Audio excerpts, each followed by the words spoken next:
informing the soul about earthly life.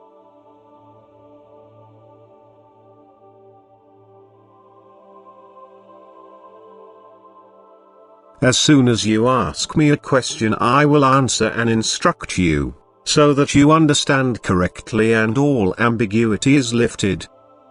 The earthly progress of a human being's embodied soul, of the once fallen original spirit, is a difficult test of its will, which is as free as it was when the original spirit came forth from me.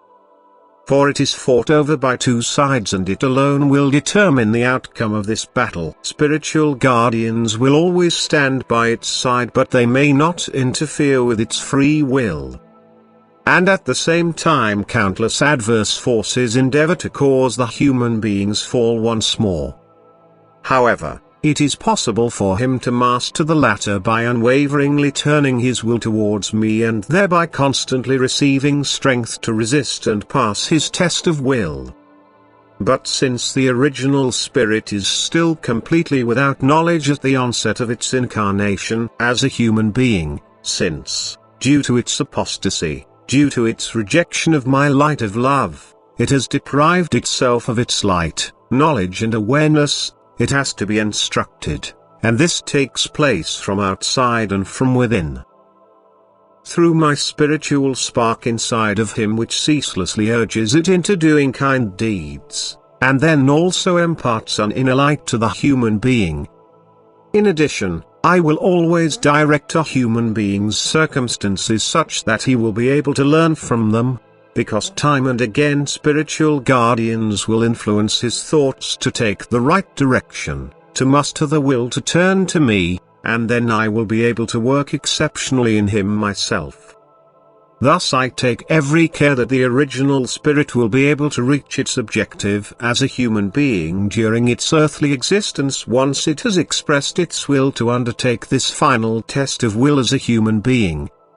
But no soul, no original spirit, having passed through the creation in the state of compulsion, will be forced into this final incarnation.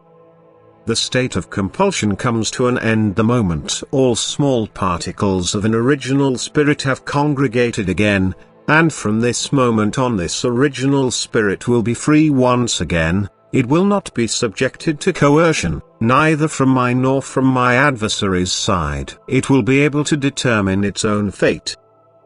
During the time of its higher development from the abyss, its resistance to me will have diminished to a point that it will then be fully mature in order to live on earth as a human being, yet it will have to accept this gift of grace voluntarily. And therefore it will also be informed of its earthly destiny.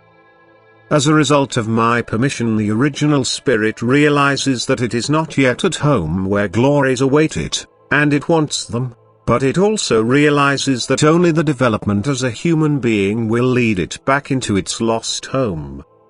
It also knows that it will have to occupy a form again, and this knowledge can still delay its life as a human being.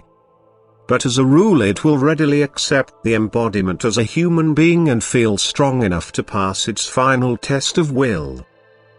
But it should make its own free decision, and therefore it is shown its earthly progress by observing itself in various situations and, believing itself able to overcome them with ease, is thus also willing to travel the final path in the form.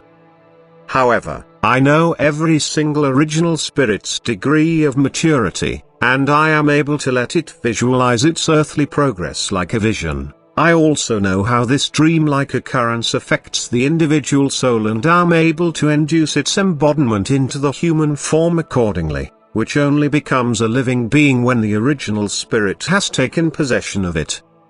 You humans should believe that everything is possible with me, that I am even able to touch a completely blind spirit with a spark of light to enable its vision for a few moments.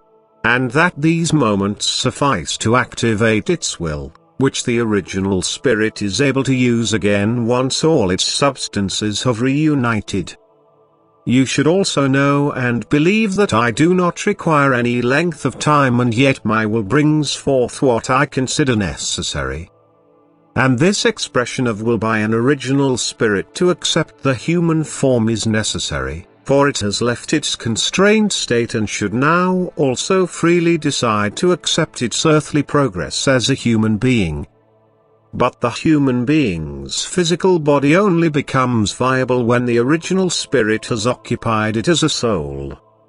Only then will the person be guided by his guardian angels. He will be gradually familiarized with knowledge, and will then have to mature as a human being first before his free will and intellect can rationally express themselves. It is the last process of development on this earth which can give complete deliverance to the original spirit, providing it takes notice of the small voice within, of the inner urge which is the manifestation of the divine spark placed by me into the person. But during earthly life my adversary has the same claim on him, and he will also try to assert it.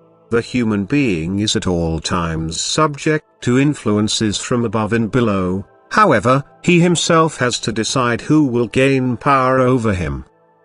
And this is his final test of will, that he consciously strives towards me as his God and Father, and no one can make this free decision for him. Nevertheless, he is granted assistance in every way because I, too, long for his return and, like a truly good father, will guide my child by the hand if only it will reach out for it and allow itself to be drawn by me. For I want all my living creations to become blissfully happy, and I have truly taken all possibilities into account in order to achieve this very goal of mine. Amen.